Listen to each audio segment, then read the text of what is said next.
street infrastructure. I think this is to show everybody came. So what we're talking about is pedestrian ramps, curb cuts, curb gutter and sidewalk on main roads or arterial roads, curb gutter and sidewalk on local roads, residential roads, and then bicycle infrastructure.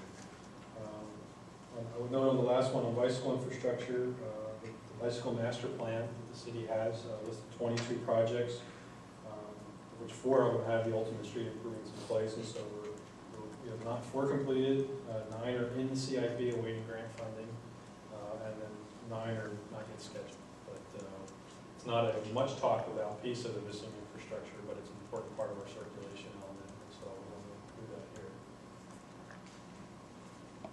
But I think most of you have seen this, or a version of this this map, and to go back and give that library lady credit, she's the one that focused our attention and came up with this methodology, which has worked out so well.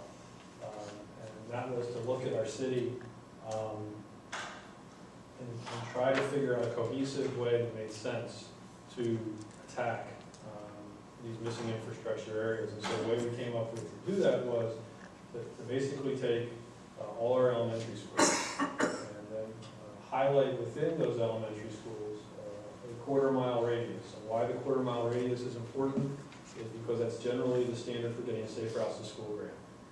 You can get Safe Routes to School grants for improvements within a quarter mile of an elementary school. And so we'll talk about, we'll get a bit more detail, we'll talk about where we've done that.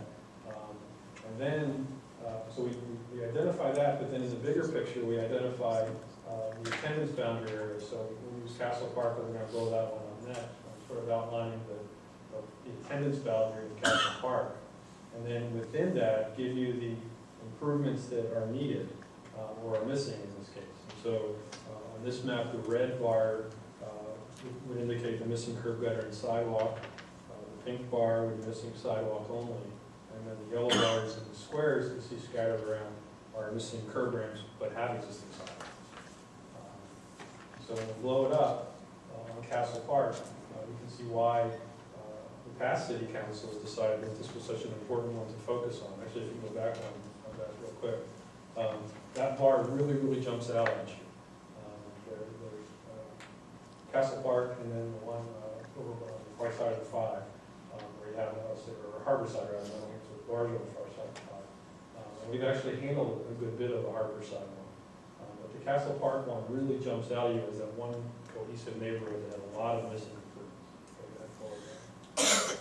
And so the strategy was to identify everything that was missing, utilizing those school attendance boundaries, and then cost estimate what those improvements are going to cost to put in. And then presumably the way to go is to then figure out a financing plan for each one, because some are going to be a lot easier than others. If you look on this map, Kellogg, which is really just across Hilltop from Castle Park, is really not going to be that tough of a nut to crack. It's 50 ramps and all those other missing, all those curb gutter and sidewalk is in place. That's an interesting notation to make because Hilltop was the boundary of the annexation. So Castle Park was part of the annexation and Kellogg wasn't. And so what that tells you was that the development standards when these neighborhoods were built were so much different between what was the city then and what was the county then and became the city, and why there's such an issue within an annexed area, and why it seems like right across the road, literally, it wasn't in the annexed area, it's treated differently. And then we try to come up with some prioritization of how to deal with these, and that's part of the grant we got and the council approved back in January for the walking lanes. I think Frank's going to talk about that a little bit later. So let's talk about curb cuts, because these are things that we have to be very careful about. As Dave indicated, the standards on these are changing. They're changing seemingly every year or two. And so while we don't have to go back in and retrofit if we're not working in the area, all the triggers of retrofit is a 1-inch overlay. Seal doesn't require that. So that's one of the reasons why you see us doing a lot of sealing, because we can spread those sealing dollars out by avoiding to go back and do curb ramps where an overlay would go. As the slide indicates, we have 914 ramps that we've prioritized. And the way we prioritize these are by the ADA guidelines. So we worked very carefully, our staff and the city attorney's office, instrumental in guiding us to make sure that we were following the proper procedures and how we identify these. It's easy to jump into, we've gotten requests for service from a resident who might be handicapped on X street, and we all want to go down and put that ramp in to serve them. But we have to be mindful that we have requirements thrust upon us by the federal government as to how we have to prioritize these improvements. So, those priorities are government services facilities, a building like this, something that the public comes to. We have ramps that provide access to these facilities. Obviously schools, mass transit, if you're going to provide buses that kneel, you want to make sure that the ramps, they get to the bus stop. Seems logical. Places of public accommodation and employment, and I'll give you some examples, but this is the tricky one. This isn't necessarily public bodies, but public places.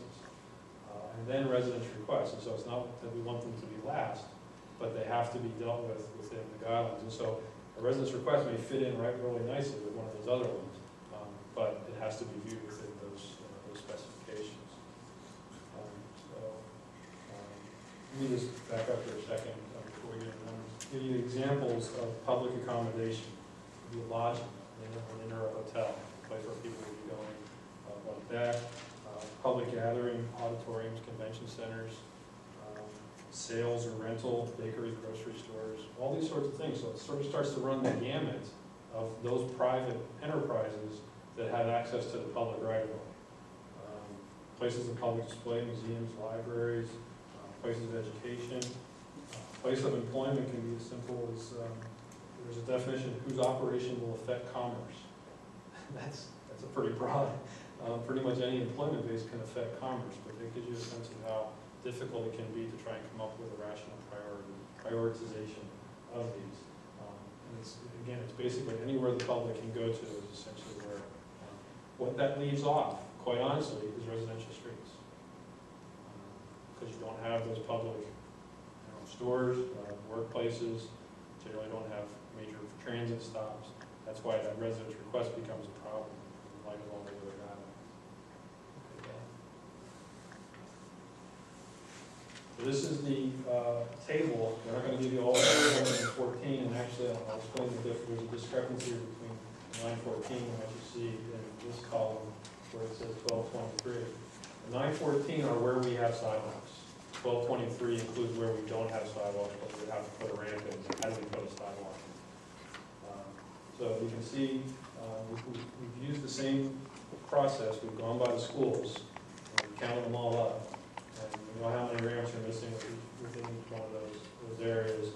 And we come up with a ramp cost per school. We're using $6,500 each. I think it's a little cheaper today because concrete's dropped. But it's not going to be, maybe instead of 7.9, it will be 7.4 if we did them all right now.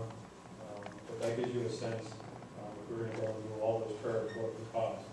And so what we want to do as the only action is to have the city, because I think it's important for the city in going forward to do curb ramp projects, to have an adopted priority list. And the city attorney's office will tell you it's important for the city for those purposes to have that list adopted, so that as we go forward, it's a logical way of pulling projects off the list from priority 1 down to priority 9.